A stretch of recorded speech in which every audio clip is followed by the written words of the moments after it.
नमस्कार, मैं हूं आपके साथ हिमानी नैथानी। बात आज भी जम्मू कश्मीर के पहलगाम की कर रही हूं, जहां पर आतंकवादियों ने नाम पूछकर, धर्म पूछकर गोली चलाई। जिसने कलमा पढ़ दिया उसे छोड़ दिया गया और जो कलमा नहीं पढ़ पाया उसे मार दिया। हैवानियत का वो दृश्य देखने पर मजबूर कर दिया जिससे पूरे देश में गुस्सा है, उबाल है।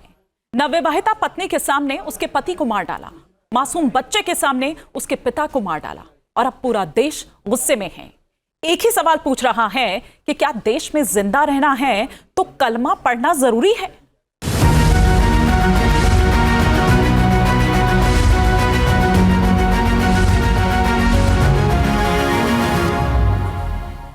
वो धर्म पूछकर सिर में गोली मार देते हैं, वो नाम पूछते हैं और नाम ना बताओ तो गोलियों से छलनी कर देते हैं। सीमा पार से ट्रेनिंग लेकर आतंकवादी भारत में आते हैं और फिर भारत में मजहबी जहर को फैलाते हैं। 22 अप्रैल को पहलगाम में आतंकवादियों ने जंगल से निकलकर लोगों से कलमा पढ़वाया और फिर कत्लेआम मचाकर आतंकी जंगल में ही गुम हो गए। इस वारदात के बाद अब पूरा देश एक ही बात बोल रहा है, आतंकवाद के खिलाफ अब आखिरी वार करना है। परमात्मा रक्षा करेगा।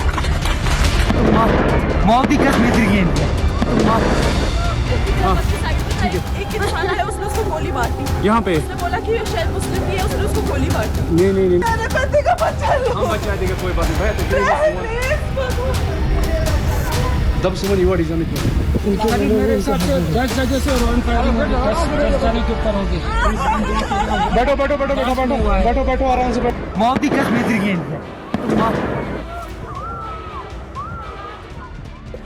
धर्म पूछा और सिर में गोली मार दी। मौत की कसम है।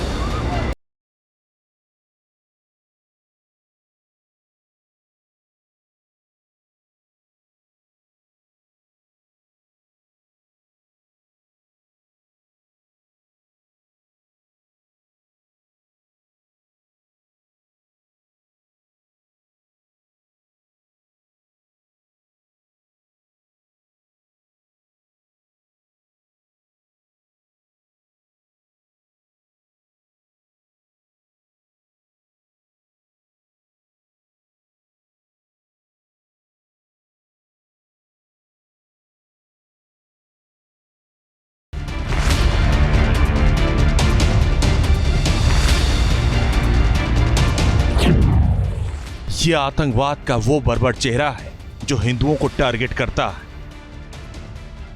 ये आतंक का वो बेरहम चेहरा है जो धर्म पूछकर, नाम सुनकर गोली मार देता है।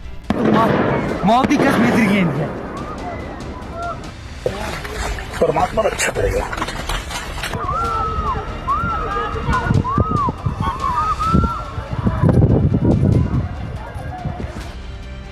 दरिंदे आतंकियों ने 26 से ज्यादा हिंदुओं का नरसंहार किया।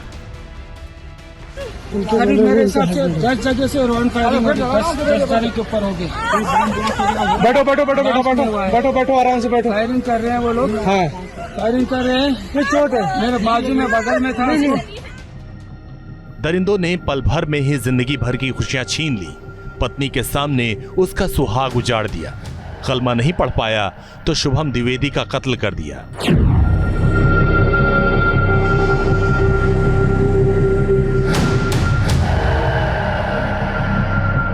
हम भी मेरी बहन थोड़ा दूर बैठी थी और पापा मेरे वॉशरूम में।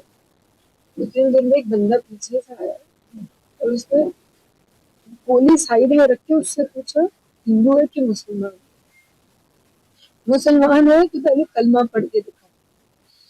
जैसे हमें पता ही नहीं, हम पीछे पलट के देख रहे हो क्या रहा है, हम उसकी तरफ स्माइल के लिए भैया क्या हुआ, अरे हिंदू है मुसलमान? मैंने कहा हिंदू, मार दी पहली गन उसी पे चलाई। उसके बाद 70 लोगों को मार दी। क्यों मार दी? मुसलमान थे, हमारे बच्चे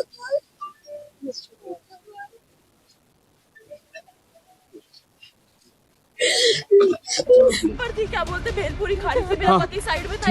एक इंसान आया, उसने उसको गोली मार दी। यहाँ पे उसने बोला कि शायद मुस्लिम नहीं है, उसने उसको गोली मार दी। 22 अप्रैल की दोपहर आतंकियों ने पहलगाम की बैसरन घाटी को हिंदुओं के खून से लाल कर दिया।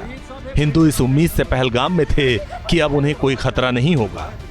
हिंदू कश्मीर घाटी में पूरी तरह सुरक्षित रहेगा, लेकिन दहशतगर्दों को यह गवारा नहीं था। आतंकियों ने हिंदुओं से उनके नाम पूछे, पहचान पत्र चेक किए और फिर पॉइंट ब्लैंक रेंज से सिर में गोली मार दी।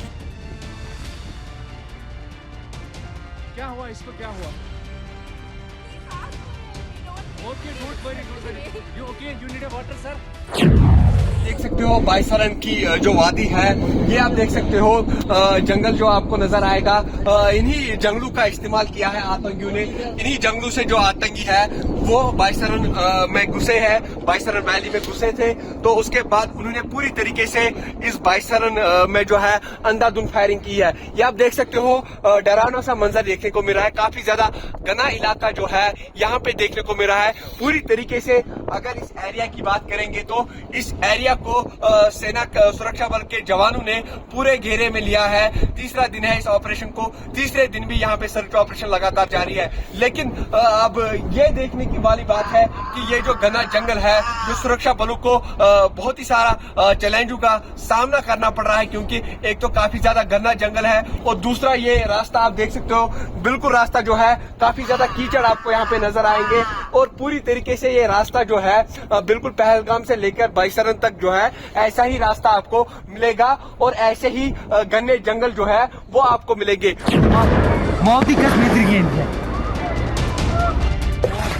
परमात्मा रक्षा करेगा। बैसरन घाटी में हुए आतंकवादी हमले की तस्वीरें डराने वाली हैं। न्यूज नेशन के पास मौजूद आतंकी हमले की तस्वीरें रूह कपा देने वाली हैं। इन तस्वीरों में आतंकियों ने लोगों को एक साथ बैठा रखा है, सिर पर बंदूक तान रखी है। अगले ही पल खौफ का मंजर था, चारों तरफ चीख पुकार मची हुई थी और बच्चे अपने पिता के लिए बिलख रहे थे। आतंकियों ने हमले से पहले बैसरन घाटी की रेकी की थी। उन्हें मालूम था कि जंगल के किस रास्ते से निकलकर हमला करना है और किस रास्ते से वापस जंगल में गुम हो जाना है।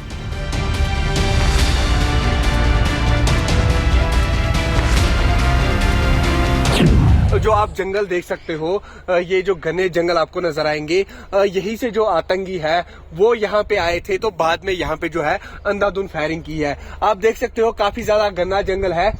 इसी जंगल से जो आतंकी है वो आए थे, तो फिर उन्होंने जो है अंधाधुंध फायरिंग जो है वो यहाँ पे की थी। पूरा ये जंगल जो आप देख सकते हो, ये बाइसरन की वादी आपको यहाँ पे नजर आएगी। यही वो जगह है जहां आतंकी घुसे थे। तो फिर आतंकियों ने अंधाधुंध यहाँ पे जो है गोलियां जो बरसाई है। पूरी तरीके से ये मंजर आप देख सकते हो। उस वक्त खौफ सा नजर आ रहा था, इस वक्त भी पूरी तरीके से यहाँ पे सन्नाटा नजर आ रहा है। यहाँ पे सिर्फ आपको सुरक्षा बल के जवान सिर्फ नजर आएंगे। इस वक्त भी सुरक्षा बल के जवान जो है वो सर्च ऑपरेशन में लगे हुए हैं। तीसरा दिन है इस सर्च ऑपरेशन को, तीसरे दिन भी ज्वाइंट ऑपरेशन यहाँ पे लगातार जारी है।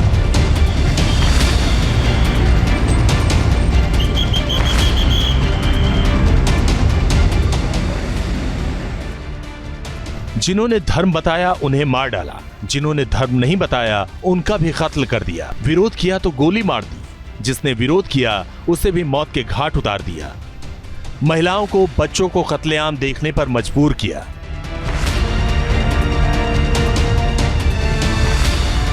आप देख सकते हो पूरी तरीके से इस बाइसरन का हाल जो है काफी ज्यादा डरावना सा मंजर यहाँ पे देखने को मिल रहा है, क्योंकि आप देख सकते हो विजुअल्स में पूरी तरीके से यहाँ पे सन्नाटा आपको नजर आएगा। लेकिन आपको बता दूं कि अगर इस बाइसरन वैली की बात करेंगे तो काफी ज्यादा खूबसूरत बाइसरन वैली जो है वो यहाँ पे नजर आ रही है। मिनी स्विट्जरलैंड कहा जाता है। लेकिन पूरी तरीके से आप देख सकते हो इस वक्त काफी ज्यादा सन्नाटा यहाँ पे नजर आ रहा है, क्योंकि जब आतंकी यहाँ पे आए थे, इन्हीं जंगलों से आतंकी जो जब घुसे थे इस बाइसरन वैली में, सूत्रों के मुताबिक ये कहा जाता है कि 6 से 7 आतंकी थे। तो उसके बाद उन्होंने यहाँ पे जो है अंधाधुंध फायरिंग की है।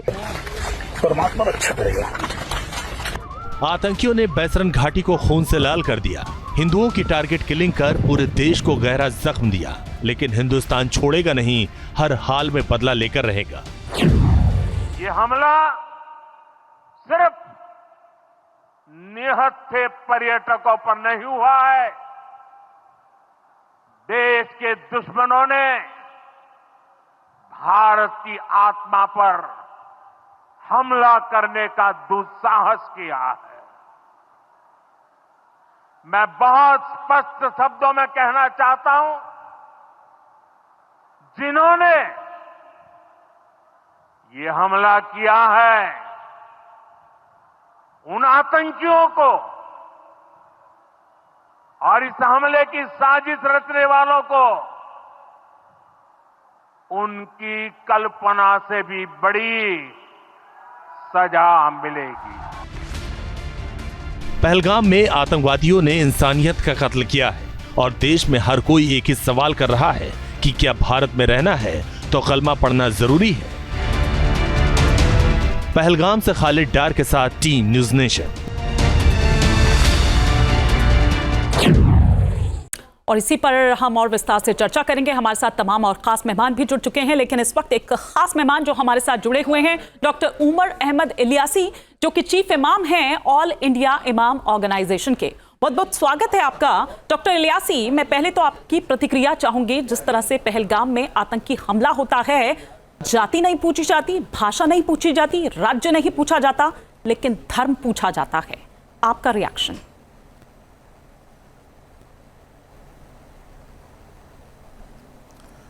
बहुत निंदनीय है, बहुत दुखद घटना है।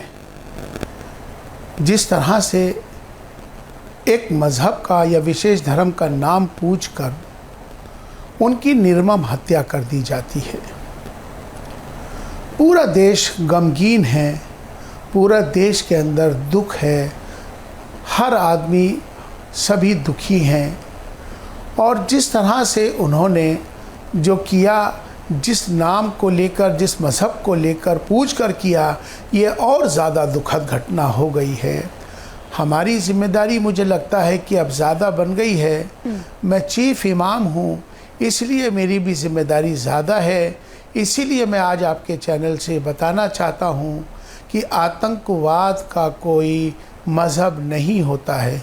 आतंकवादी आतंकवादी होता है, आतंकवादी शैतान होता है, वो इंसान नहीं होता है। कोई इंसान अगर होता है, कोई धर्म का मानने वाला होता है, वो इस तरह से इंसानियत का कत्ल कर ही नहीं सकता है। इसीलिए हमने कहा है कि किसी भी आतंकवादी का कोई मज़हब नहीं होता है। इसीलिए कहा है हमने ये बात कि आतंकवादी आतंकवादी होता है। इसीलिए कल हमने अपने चीफ इमाम होने के नाते इमाम हाउस से कल हमने एक फतवा भी जारी कर दिया है। पूरे देश के 5.5 लाख मस्जिदों से भी इसका आह्वान का ऐलान कर दिया गया है, जिसमें हमने ये कहा है कि कल जुमे का दिन आने वाला है। कल जुमे के दिन 5.5 लाख भारत की मस्जिदों में आतंकवाद के विरोध में बयान शुरू करेंगे इमाम लोग, और साथ में श्रद्धांजलि देंगे उन लोगों के लिए जो शहीद हो गए। उन लोगों की, उनकी आत्मा की शांति के लिए दुआएं की जाएंगी। ये था। दूसरी बात यह है कि हमने इमाम हाउस से एक फतवा भी जारी करके ये कहा है कि जब आतंकवादी का कोई मज़हब ही नहीं होता है, तो उसका अगर कोई भी आतंकवादी भारत के अंदर मारा जाएगा तो उसकी जनाजे की नमाज भी कोई इमाम नहीं पढ़ेगा और ना ही उसको कब्र में जगह दी जाएगी। चूँकि किसी भी मज़हब का मानने वाला, इस्लाम का मानने वाला ये नहीं कर सकता है, इसलिए हमने इसका ऐलान भी कर दिया है। आपकी बातों से बहुत सारी बातें निकल रही है, लेकिन पहले मैं उस पॉइंट पर आऊंगी जो आपने कहा कि आतंकवाद का कोई धर्म नहीं होता है। लेकिन आज भी आप ये कहेंगे इस घटना के बाद, क्योंकि यहाँ पर तो धर्म ही पूछा गया, पहले कपड़े तक उतरवा दिए गए, कलमा पढ़ने को मजबूर किया गया। और मजबूर क्या किया गया कि एक शख्स जो कलमा पढ़ देता है वो उसको छोड़ देते हैं, लेकिन जो कलमा नहीं पढ़ पाते हैं उनके कपड़े तक उतरवाकर, मतलब कि कितना घिनौना, कितना शर्मनाक, जितना जो आप कह सकते हैं वो शब्द इसके लिए कम होंगे, ये किया गया। तो मतलब मजहब ही सिखा रहा है आपस में बैर करना। हमने तो ये कभी नहीं सुना। हमने तो ये सुना है कि मजहब सिखाता ही नहीं है आपस में बैर करना, लेकिन यहाँ तो आपस में बैर करना ही दिखाई दे रहा है।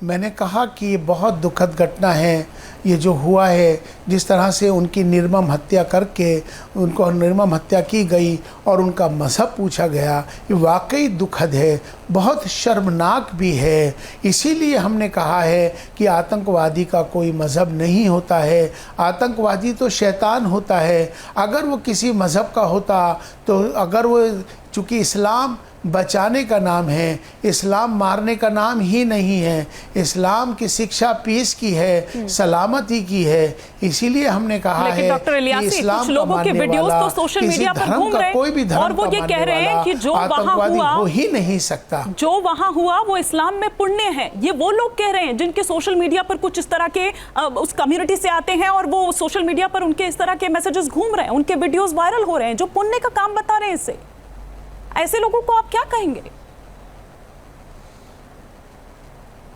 वो भी मैं पहले बात ये बताना चाहता हूं कि जो लोग भी अगर इस तरह की बात कर रहे हैं और उसको इस तरह का पुण्य का काम बता रहे हैं, मेरी निगाह में वो भी आतंकवादी हैं, वो भी शैतान हैं।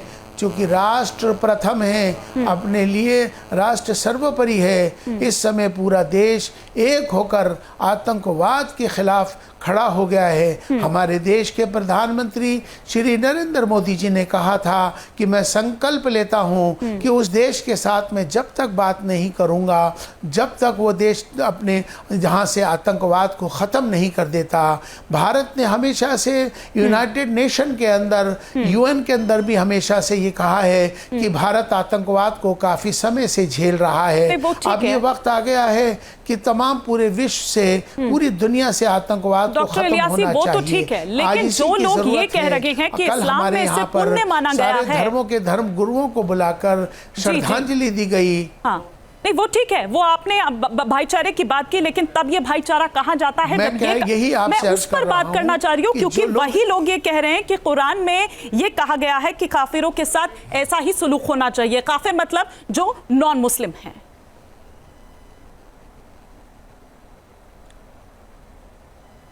ये बिल्कुल गलत धारणा है, ये बिल्कुल गलत बात है, क्योंकि कुरान के अंदर, इस्लाम के अंदर काफिर के मायना, काफिर को जो कहा गया है वो नॉन बिलीवर के लिए कहा गया है।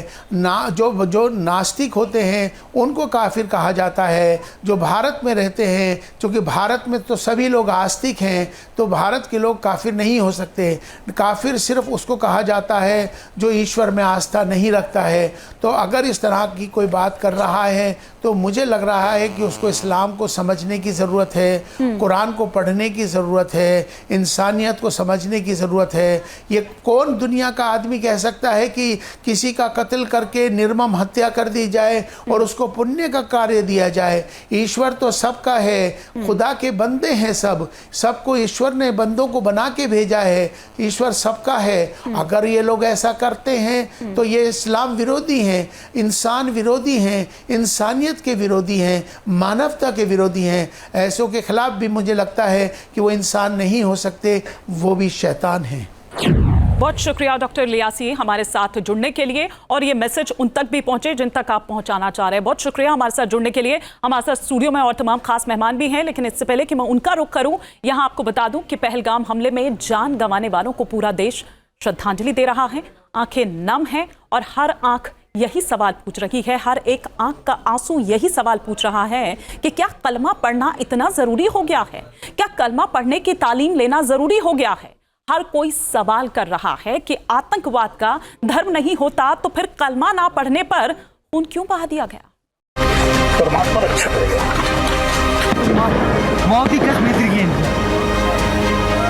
उसने बोला कि ये शायद मुस्लिम नहीं है, उसने उसको गोली मार दी। उसने बोला कि ये शायद मुस्लिम नहीं है, उसने उसको गोली मार दी। मेरे मुस्लिम के पास बंदूक लगा के बोले कलमा पढ़ो। हमने भी कलमा पढ़ने जाना है ना, जानी ना। पुलिस साइड में रखो, उससे पूछो हिंदू है कि मुस्लिम है, मुसलमान है कि पहले कलमा पढ़ के दो। क्या कलमा पढ़ेंगे तभी देश में सुरक्षित रहेंगे?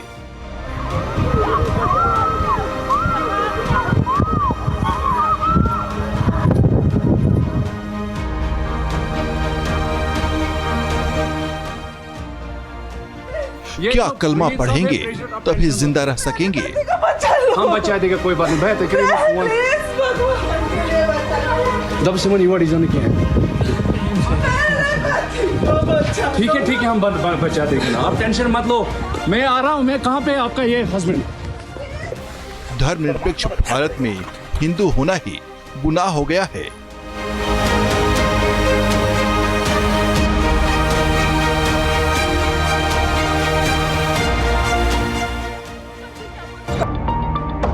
पहलगाम में हुए आतंकवादी हमले में देश ने 25 से ज्यादा सपूतों को खो दिया और इन सभी का गुनाह सिर्फ इतना ही था कि इन्होंने कलमा नहीं पढ़ा।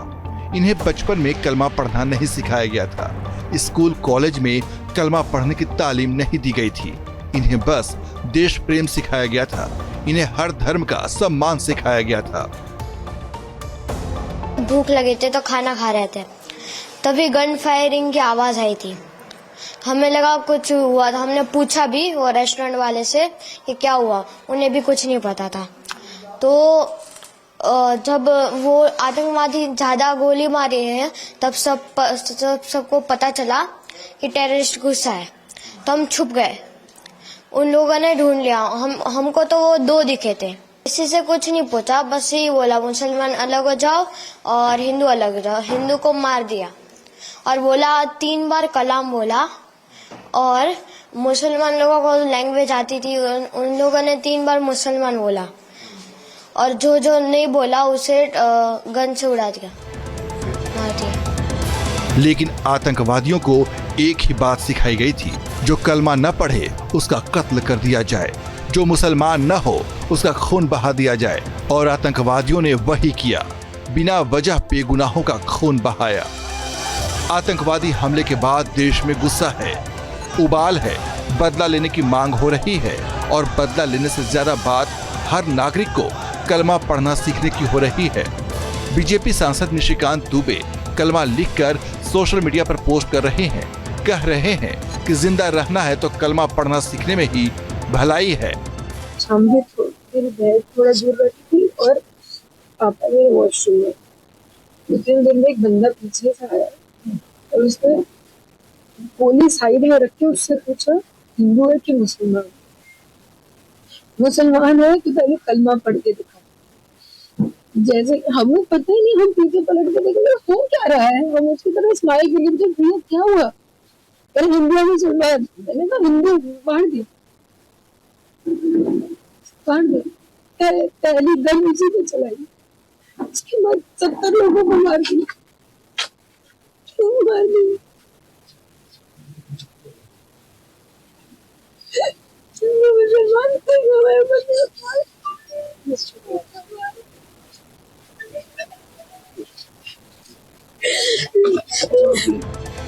कलमा नहीं पढ़ने पर ढूंढ ढूंढ कर हत्या की जा रही है। हिंदू होने पर जान ली जा रही है। माता पिता पत्नी बच्चों के सामने निर्ममता से कत्ल किया जा रहा है। अब सवाल उठने लगा है कि जिंदा रहना हो तो कलमा सीखने या शेर की तरह दहाड़ने का वक्त आ गया है। पाकिस्तान पर हमला करो। हिंदुओं की टारगेट किलिंग पर पूरा देश गुस्से में है। पूरे देश से एक ही आवाज उठ रही है। हर कोई बस एक ही बात कह रहा है, क्या वाकई आतंकवाद का कोई धर्म नहीं होता है? Team news nation. तो डॉक्टर इलियासी को आपने सुना, लगातार हम रिपोर्ट भी आपको दिखा रहे हैं और अब चर्चा को हम खोलते हैं। बाकी और जो तमाम मेहमान इस वक्त हमारे साथ जुड़े हुए हैं उनका भी तारुफ मैं करवा देती हूं। हमारे साथ मौलाना साजिद रशीदी जो कि मुस्लिम स्कॉलर हैं इस वक्त जुड़े हुए हैं। साथ ही साथ हमारे साथ मोहम्मद फैज खान मुस्लिम स्कॉलर हैं इस वक्त जुड़े हुए हैं। Captain Sikandar Rizvi political analyst बतौर हमारे साथ यहाँ स्टूडियो से जुड़े हुए हैं, और मुफ्ती शमून कासमी साहब हमारे साथ मुस्लिम स्कॉलर हैं इस वक्त जुड़े हुए हैं। और खान साहब, मैं आपसे शुरुआत करना चाह रही हूँ आप कि क्या अगर मैं कलमा पढ़ूंगी क्या मैं तभी बच पाऊंगी? ये एक नया ट्रेंड है क्या? बिस्मिल्लाहिर्रहमानिर्रहीम रब्बिश रहली सदरी व यस्सिरली अमरी वहलुल उक़दतन मिन लिसानी यफ़क़हू क़ौली। देखिए, पाकिस्तान का आसिम मुनीर जो है आर्मी चीफ है, वो दरअसल आतंकवादी है। उसने अभी 2-3 दिन पहले एक स्टेटमेंट दिया था इस घटना से ठीक पहले कि हम हिंदू से अलग हैं और हमने कलमे की बुनियाद पर पाकिस्तान अलग बना लिया, यानी हिंदुओं से हमारा कोई लेना देना नहीं। यानी कि उसने स्पष्ट संदेश दिया है कि हिंदू कोई निकृष्ट लोग हैं, कोई गिरे हुए लोग हैं और वो उच्च लोग हैं। और उसको परिणत किया उसने, पहलगाम में आकर आतंकवादी भेजे। उन लोगों ने पहले नाम पूछा, नाम से वेरिफिकेशन किया, भाई चौधरी चौहान नाम कभी सेम भी होते हैं, तो कलमा पूछा, फिर हो सकता है किसी को कलमा भी याद हो, तो उसने वस्त्रों की तलाशी लेकर अंग वस्त्र फिर देखे, यानी 3 टाइप ऑफ वेरिफिकेशन किया, फिर उसके बाद मारा। यह उसकी निकृष्ट मानसिकता का परिचायक है। और पेंटागन के अधिकारी ने कहा इसको तो ड्रोन लगाकर मारना चाहिए, और हम उसको ड्रोन लगाकर मारेंगे। असीम मुनीर, ध्यान से सुन ले, ये जो तूने मानसिकता दिखाई है ना, ये हिंदुस्तान में नहीं चलेगी। हिंदुस्तान में हिंदू, मुस्लिम, सिख, ईसाई सब मिलकर रहते थे, मिलकर रहते हैं और मिलकर साथ रहेंगे। तूने जो हमें तोड़ने की कोशिश की है, तेरी पॉलिसी यहां पर नहीं चलेगी। 10,000 भिखारी पकड़ाए हैं सऊदी अरब से और 10 के 10,000 पाकिस्तानी। ये भिखारी राष्ट्र, भिखारी देश हमसे बराबरी करने चला है और वो सैफुल्लाह इब्राहिम की भीख मांग रहा है, उसको भी ड्रोन लगाकर मारेंगे। और अभी हाफिज सईद का बयान आ गया है, बेटा अब सिंधु जल समझौता, वो जो पंडित जवाहरलाल नेहरू ने चालू किया था ना, सांपों को दूध पिलाना, वो अब बंद हो गया है। सिंधु धारा को फिर से हमने मोड़ दिया। ठीक है, सिंधु धारा को फिर से हमने मोड़ दिया, सांपों को अब दूध पिलाना छोड़ दिया। तुम केक मंगाकर जश्न मना रहे हो पाकिस्तान उच्च आयोग में, अब पानी पीने भी नहीं मिलेगा तुमको भारत का, याद रखना। रशीदी जी आप क्या कहेंगे? लेकिन ये सिर्फ हमने कश्मीर में ही तो नहीं देखा, बल्कि मुर्शिदाबाद से लेकर हम मुजफ्फरनगर तक एक यही ट्रेंड देख रहे हैं। तो मैं यही जानना चाह रही हूं कि क्या ये एक नया ट्रेंड है? नहीं, देखिए जो कुछ भी हुआ है वो बड़ा दुर्भाग्यपूर्ण है और इसकी जितनी निंदा की जाए उतनी कम है। इसका इस्लाम से कोई लेना देना नहीं, मुसलमान से कोई लेना देना नहीं, इसको हिंदू मुसलमान करना भी ठीक नहीं, क्योंकि ये जो आतंकवादी होते हैं इस टाइप के, मानसिक रूप से गरिष्ठ होते हैं। लेकिन कुछ लोग तो सोशल मीडिया पर कह रहे हैं कि ये इस्लाम की नज़र में पुण्य है, और आप कह रहे हैं कि इस्लाम का इससे कोई नाता नहीं। जो ये कहता है उसने इस्लाम को पढ़ा ही नहीं, जो ये कहता है उसने इस्लाम को पढ़ा ही, उसमें तो मुसलमान भी तो मारे गए हैं, 2 घोड़े वाले मारे गए हैं बेचारे, एक बेंगलोर की फैमिली, मुसलमान फैमिली मारी गई है, दूसरे ये वहाँ के एक मुसलमान लड़के का बाकायदा वीडियो वायरल हो रहा है जो एक जख्मी को अपनी पीठ पर बिठाकर उसको बचा रहा है। आप जस्टिफाई करने की कोशिश कर रहे हैं? मैं जस्टिफाई नहीं कर, फिर वही बात, मैं जस्टिफाई कहाँ कर रहा हूँ? मैं जस्टिफाई नहीं कर रहा हूँ, मैं कह रहा हूँ जो कुछ हुआ वो इतना दुर्भाग्यपूर्ण है, इतना निंदनीय है, जितनी निंदा की जाए कम है। और यकीनी तौर पर पाकिस्तान की ये वो मानसिकता है जो अभी फैज़ ने कहा, लेकिन हम कभी कभी बहक जाते हैं, जो चीज़ हमारे हाथ में नहीं है। सरकार का मामला है, सरकार जानेगी कि क्या करना है क्या नहीं करना है। हम कभी कभी टीवी पर बैठकर इस तरह की बातें बोल देते हैं, हमें ये करना है, हमें वो करना है। हमें संतुलन बनाए रखना चाहिए। इससे क्या है, नफ़रत फैलती है, नफ़रत के परिणाम अच्छे नहीं होते, किसी भी तरफ से हो, किसी भी जगह से हो, कहीं से भी हो। ये जो कुछ हुआ है इसको तो मैं समझता हूँ कि कोई अदना से अदना आदमी भी इसकी निंदा किए बगैर नहीं रह सकता, जिसके दिल में ज़र्रा बराबर ईमान है।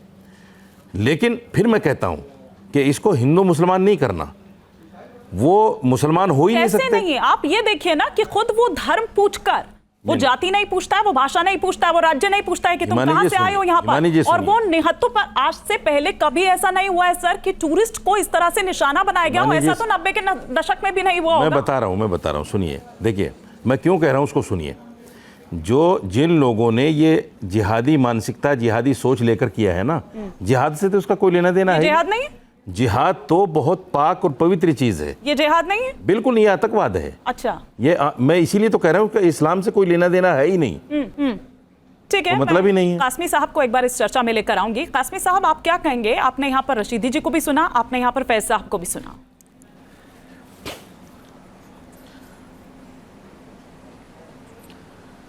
हाँ ईमानी, मैं सबसे पहले तो मैं मन बहुत दुखी है कि उन जो घटनाएं जिनके साथ ये घटित हुई है, मैं उन शहीदों को श्रद्धांजलि अर्पित करता हूं और उनके परिवारों के साथ हमारी संवेदनाएं हैं। और मैं ये कहना चाहता हूं कि जो ये कायराना हरकत हुई है, इसका इस्लाम नहीं, इंसानियत से भी इसका कोई रिश्ता नहीं है। कुरान ये कहता है फमन कतल नफ्सिन औ फसादिन फिल अर्ज़, अगर तुमने किसी एक इंसान को नाहक कत्ल किया है तो ऐसा जैसे सारी इंसानियत को तुमने कत्ल कर दिया। और जो लोग खुश हो रहे हैं या इस पर अपनी प्रतिक्रिया दे रहे हैं, वो समझ लें कि उनका इस्लाम से और हज़रत मोहम्मद साहब के रास्ते से कोई ताल्लुक़ नहीं है।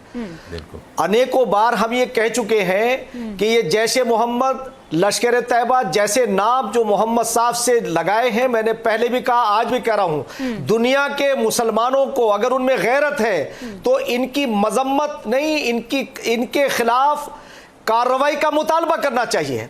और इन्होंने जो अमन व अमान को तबाह किया है, जो पॉलिटिकली तौर से वहाँ मुसलमान मुख्य धारा से जुड़ रहे थे, उन्हें नुकसान पहुंचाने का काम किया है।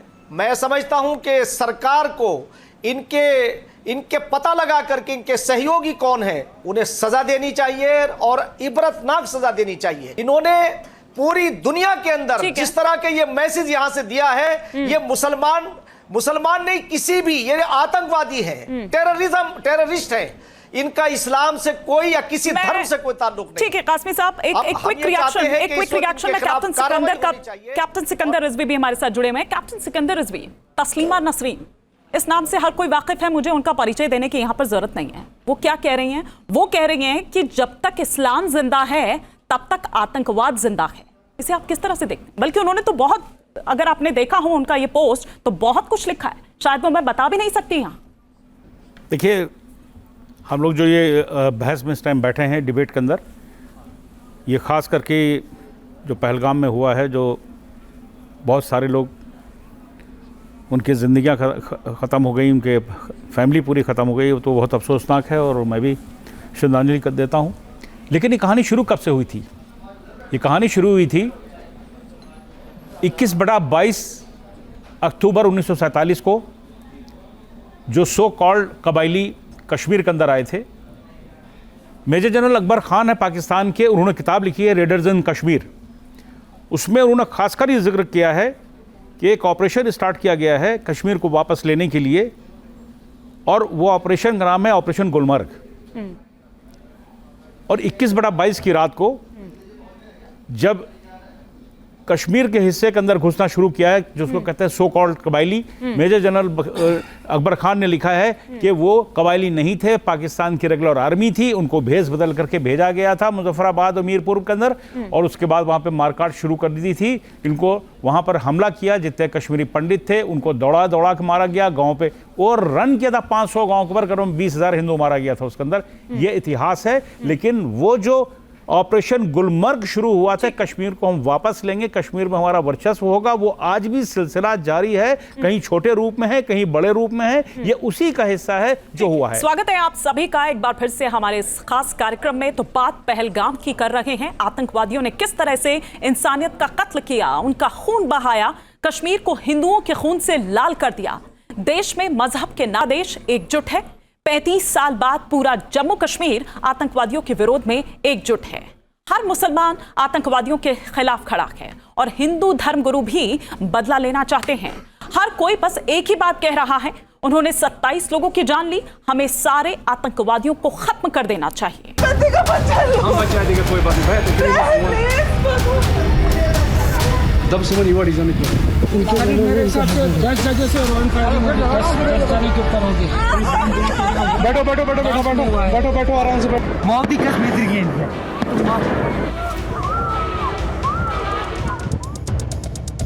आतंकवादियों ने धर्म पूछकर निशाना बनाया।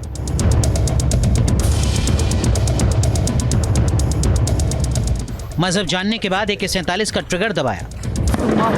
मौत की कश्मीर की है। भारत में मजहबी नफरत का जहर घोलने की साजिश रची। उसने उसको गोली मार दी। यहाँ पे उसने बोला कि ये शायद मुस्लिम नहीं है, उसने उसको गोली मार दी। आतंकवादियों ने देश को बांटने की साजिश रची। भारत में धर्म के नाम पर लोगों को बांटने का प्लान बनाया। धर्म पूछकर गोली मारने का मकसद ही था हिंदू और मुसलमानों की लड़ाई कराना। लेकिन भारत ने बता दिया कि दहशतगर्दों के इरादे चाहे जो भी हों, भारत न कभी बटा था न कभी बटेगा। विरोध की इतनी तस्वीरों में कौन हिंदू है, कौन मुसलमान है, कौन ईसाई है और कौन जैन है, ये कैसे पता लगाओगे? ये भारत है और पूरा भारत एकजुट होकर विरोध कर रहा है। पाकिस्तान मुर्दाबाद। ऐसी तस्वीरें आपने पहले कब देखी थी? ये जम्मू कश्मीर की तस्वीरें हैं। पूरे कश्मीर में आतंकवादी हमले का विरोध हो रहा है। आतंकवादियों को सबक सिखाने की मांग हो रही है।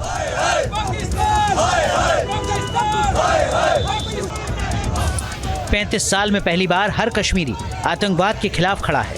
हर कश्मीरी अमन चैन की बात कर रहा है। कश्मीर की मस्जिदों में आतंकवादियों के खिलाफ सख्त एक्शन लेने की आवाजें घाटी में गूंज रही हैं। हर कश्मीरी पाकिस्तान और उसके आतंकवाद से आजिज आ चुका है। आने वाले जुमे में आतंकवाद के खिलाफ हर मस्जिद से तमाम इमामों को ऐलान कर दिया गया है कि आतंकवाद के विरोध वो अपना ऐलान करेंगे और श्रद्धांजलि देंगे उनकी आत्मा की शांति के लिए। और हमने पिछली बार भी फतवा जारी किया था, आज फिर हम इमाम हाउस से एक फतवा जारी करके ऐलान कर रहे हैं, कोई भी आतंकवादी इस भारत के अंदर मारा जाएगा तो उसकी जनाजे की नमाज कोई भी काजी या इमाम नहीं पढ़ाएगा और उसकी कब्र के लिए जगह भारत के अंदर उसको कब्र में दफनाने की जगह भी नहीं दी जाएगी, क्योंकि शैतानों की जगह ये भारत नहीं है। आतंकवादियों ने भले ही कलमा पढ़वाकर कत्ल किया हो, भले ही धर्म पूछकर गोली चलाई हो, लेकिन भारत का हर नागरिक आतंकवाद के खिलाफ है। हिंदू धर्मगुरुओं का रक्त उबल रहा है। तो ये रिपोर्ट आपने देखी, लेकिन कैप्टन सिकंदर, आपसे हमने ब्रेक से पहले हम बात कर रहे थे, आप उस बात को भी कंटिन्यू करिए, लेकिन आतंकवाद का धर्म है कि नहीं है? आज बदल गई है ये बात या अभी भी उसी पर कायम है? आतंकवाद का धर्म क्यों नहीं है? बिल्कुल धर्म है, मजहब है। कब नहीं हो हमको बताइए। आतंकवाद कब नहीं था? ये अब देखिए, कल का जो परसों का जो हादसा हुआ है ये पहलगाम वाला, उसके अंदर एक मुस्लिम भी लड़का मरा है और शहीद कह लीजिए हुआ है। ऐसे तो सारे शहीद हुए जितने हुए हैं, बेगुनाह मारे गए हैं, बेकसूर मारे गए हैं। और खबर ये आ रही है वहाँ के उमर अब्दुल्ला चीफ मिनिस्टर साहब कह रहे हैं कि साहब वो मुसलमान मारा गया, हम उसकी नमाज जनाजा में शामिल हैं और ये है वो है। उन्होंने ये तो बताया नहीं वो तो शिया है और वो लड़का मारा गया इसलिए मारा गया क्योंकि उसका नाम पूछा गया था। ये तो उसने कोई भी हाथापाई नहीं करी है, ये तो बेवजह की बातें बनगढ़ंत करी कश्मीर गवर्नमेंट ने। वहाँ पर शिया से करके मारा गया, पहले हिंदुओं को मारा, उसके बाद वो शिया मिल गया इसलिए मारा। उसका एक एक घोड़े वाले का उन्होंने देखा है। हमारे भी वहाँ पे 2-3 लोग हैं, वैसे मैं बल्तिसानी हूँ, वहाँ पे ज़रूर कोई ना कोई मेरा मिल जाता है। हमको फ़ोन करके बताया गया, एक एक घोड़े वाले को उन्होंने देखा क्योंकि शियों को भी ढूंढ रहे थे।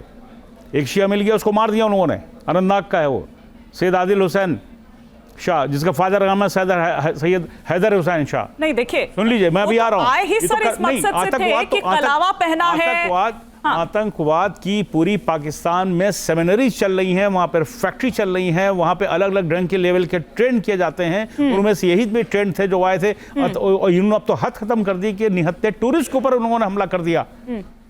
निहत्ते टूरिस्ट पर उनको बेगुनाहों के ऊपर हमला कर दिया। यहाँ पर कुरान के अंदर है कि अगर आपने नमाज की नियत बांध ली और आपके सामने से गैर मुसलमान जो आपके मजहब का नहीं उसके पैर में काला सांप लिपट जाता है तो अपनी नमाज तोड़ के उसकी जान बचाएंगे। यह है, मैं गलत कह रहा हूं तो बैठे हमको बताएं। कुरान में ऐसा नहीं है, ऐसे हमला करना मारना नहीं है, लेकिन ये बात सच है कि कुरान के सूरों को तोड़ मरोड़ करके पेश किया गया। मतलब क्या है? सीधी सी बात है। सूरा अल माइदा क्या कहता है? सूरा 9 की जो 5वीं आयत है वो क्या कहती है? वो हिंसा नहीं बताती है। देखिए क्या लिखा है? हिमानी जी समझ लीजिए, कुरान जो है हालात के एतबार से नाजिल हुआ। जैसी ज़रूरत हुई, जिन हालात में जिन आयतों की ज़रूरत हुई, उन्हीं हालात में उन आयतों को उतारा गया। जो उस वक्त में जो जिन आयतों करना बताती है ना, हिंसा करने नहीं, को हिंसा नहीं है। अरे भाई, हिंसा आप हिंसा क्यों कह रहे हैं उसको? आप मेरे ईमान को ठेस पहुंचाना चाहते हैं आप?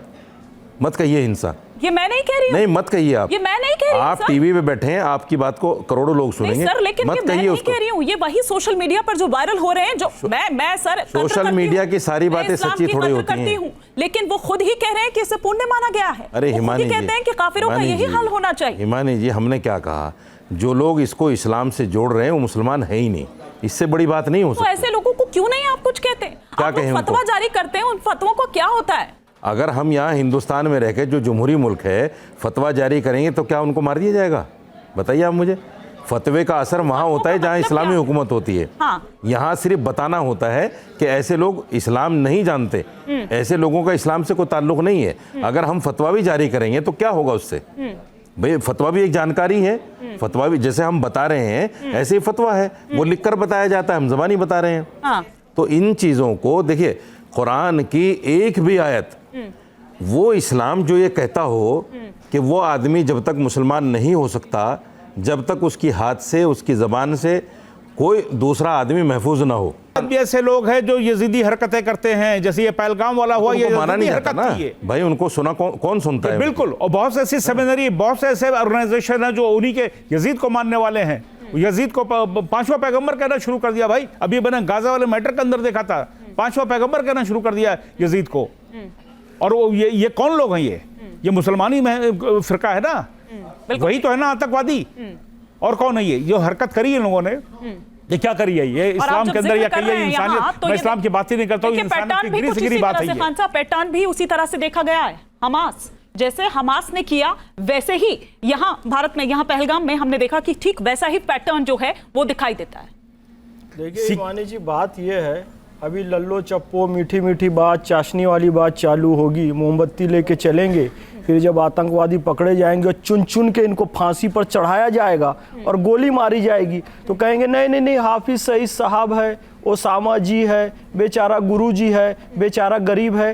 ये जो टीम बी की भी चल रहा है सोशल मीडिया में कि टीम बी रेडी है, और आप देख भी रहे हैं उन लोगों को कि लगातार अरे यार सीधा बोलो ना, कलमा पूछा ना सब बता रहे हैं, धर्म पूछा ना सब बता रहे हैं, पैंट उतारी ना सब बता रहे हैं। तो यदि मुसलमान हो तो सच बोलो कि वो आतंकवादी हैं। और इमाम हुसैन का कत्ल भी उसी आतंकवाद ने किया था, और पाकिस्तान का ही वो मुल्क है जो शियाओं की मस्जिद में बम लगाकर उड़ा देता है, और वही आतंकवादी हैं जो काफिर के नाम पर हिंदुओं से नफरत करते हैं। आसिम मुनीर जिसको बोला है, आसिम मुनीर बोला है हम हिंदुओं से अलग है। ये अलग बात है कि आसिम मुनीर के पिताजी भी हिंदू हैं। आतंकवादी राष्ट्र यूएनओ से निवेदन करता हूं कि उसको आतंकवादी घोषित किया जाए और मीठी मीठी बातें चाशनी ना घोली जाए, सीधा सीधा बोला जाए कि आतंकवाद है और नाम और धर्म पूछकर मारा गया, और अब इसकी मजम्मत करो। मैं सच्चा मुसलमान हूं, सच बोलूंगा, क्योंकि मेरे नबी का लकब सादिक है, यानी कि सच्चा।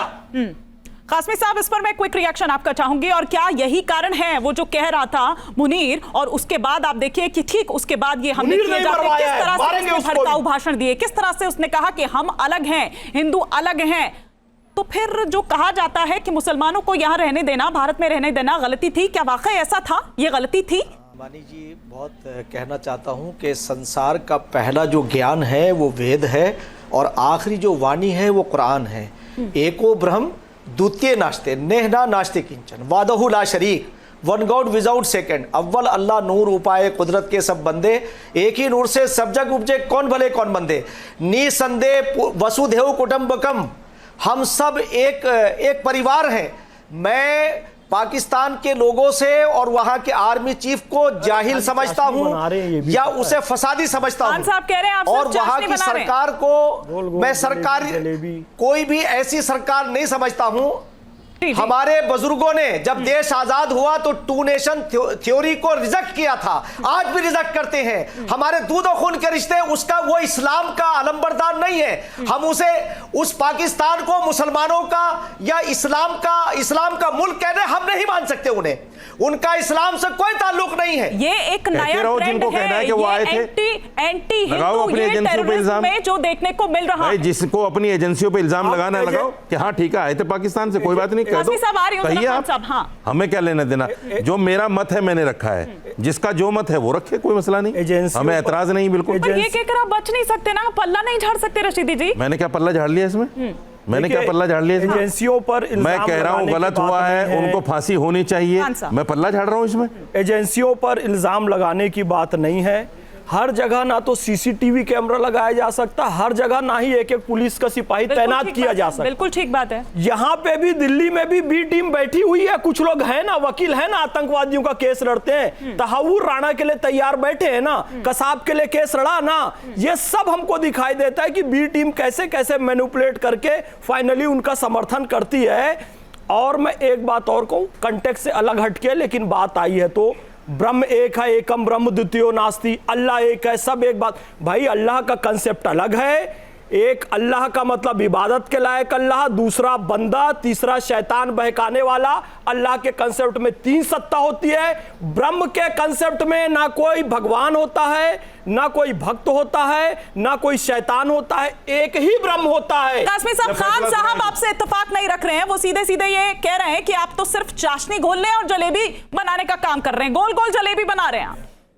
नहीं, देखिए मैं आपको वो तथ्य बता रहा हूँ कि आज़ादी के बाद जब देश का विभाजन हुआ तो यहाँ हमारे जो मुसलमानों के सरकर्दा लोग थे उन्होंने टू नेशन थ्योरी को रिजेक्ट किया था, और हम ये साबित कर रहे हैं कि हमारे दूध और खून के रिश्ते हैं, ये जलेबी नहीं है। अगर कोई ना समझे तो ये उसका काम है। हमारा देश हमारे लिए सर्वोपरि है। हम हिंदू और मुसलमान नहीं, हम इस देश के नागरिक हैं, हम भारतीय हैं, और भारतीयता से कोई समझौता नहीं किया जा सकता। हमने इतनी देर चर्चा कर ली लेकिन नहीं मिला कि क्या ये एक नया ट्रेंड हम यहाँ पर देख रहे हैं, और कलमा हम पढ़ेंगे क्या तभी इस देश में हम जीवित रह पाएंगे, और क्या वाकई चरम पर पहुंच चुका है क्या ये हिंदू मुस्लिम और ये बंटवारा, ये इंसानियत का कत्ल करके क्या शबाब मिलेगा, क्या मिलेगा ऐसा। बहुत शुक्रिया, समय इतनी इजाजत दे रहा है। बहुत मैं माफी के साथ आपको रोक रही हूँ सर, इतना ही समय इजाजत दे रहा है। मैं माफी के साथ आपको रोक रही हूँ सर, इतना ही समय इजाजत दे रहा है। बहुत शुक्रिया आप सभी मेहमानों का हमारे साथ जुड़ने के लिए। यहाँ रुकेंगे एक ब्रेक के लिए।